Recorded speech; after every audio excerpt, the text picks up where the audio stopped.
uchambuzi kupitia kwa mzee Abdulkarim Ali na mkuu alichokiandika. Je, Rais Lazarus Chakwera ataweza kuleta maridhiano ya kisiasa Tanzania? Changamoto, fursa na mustakabali wa usuluhishi wa Tanzania, na Abdulkarim Atiki, mchambuzi wa utawala, amani na maridhiano ya kisiasa.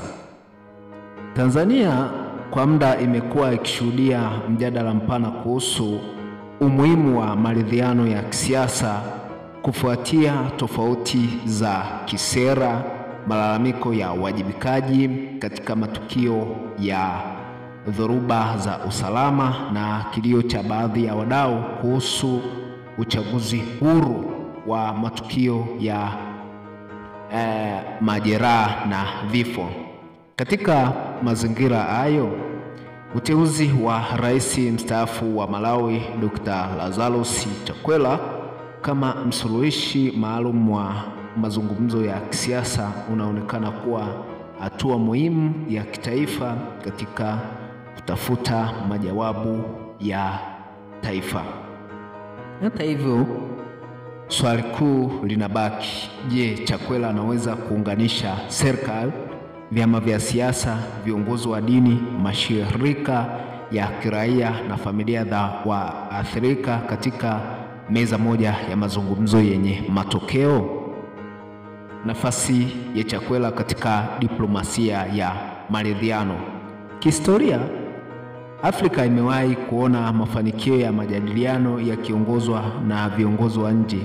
Mfano, Kenya mwaka 2008 chini ya hayati Kofi Annan, na Afrika Kusini wakati wa mpito wa Nelson Mandela.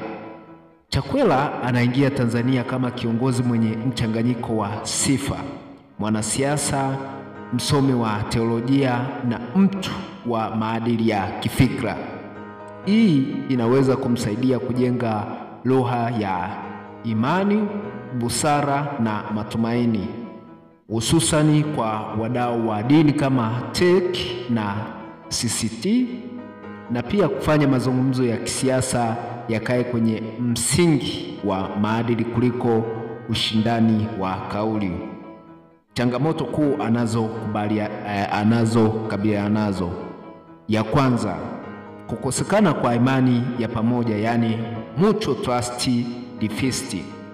Baadhi ya wadau wanadai kutakuwepo kwa uwanja sawa wa majadiliano kutokana na matukio ya nyuma, na kusababisha hofu ya kwamba mazungumzo yanaweza kuwa ya kiitikadi zaidi kuliko ya kimabadiliko.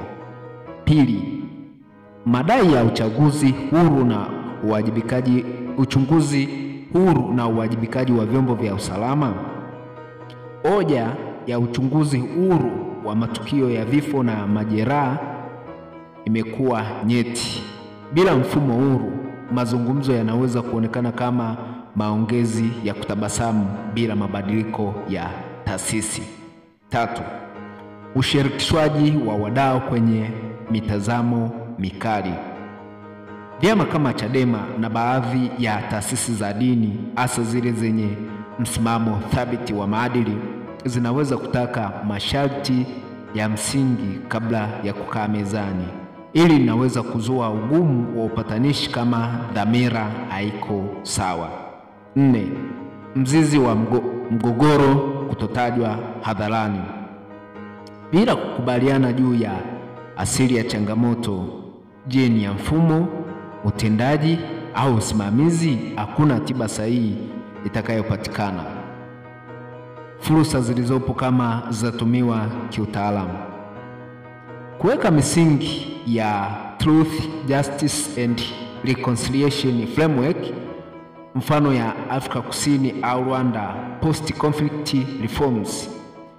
Kuunda Commission of Independent Inquiry yenye wataalamu wa sheria, haki za kibinadamu, uangalizi wa usalama, afya ya akili na uongozi wa dini.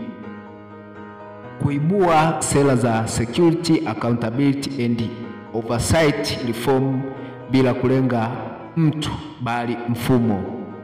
Nini kinahitaji kutokea ili mazungumzo yafanikiwe? Moja, ajenda iwe ya sheria, si kauli ya matumaini. Pili, kauli za pande zote zipunguze taharuki na adui wa mjadala awe tatizo, si mtu. Tatu, mazungumzo yasifanywe kwa siri bila mfumo wa taarifa kwa umma. 4, wahusika moja kwa moja wapewe nafasi salama ya kutoa ushuhuda. Mwisho, Mzee Abdukarim Ali Atiki anahitimisha kwa kusema, Chakwera anaweza kuwa daraja muhimu la kuunganisha pande za kisiasa nchini Tanzania, lakini uwezo wake hautategemea sifa au mamlaka ya kimataifa pekee. Mafanikio yatategemea kwa kiwango kikubwa ukweli wa nia, uadilifu wa ajenda, ushirikishwaji wa waathirika, uhuru wa maamuzi na dhamira ya utekelezaji baada ya mazungumzo.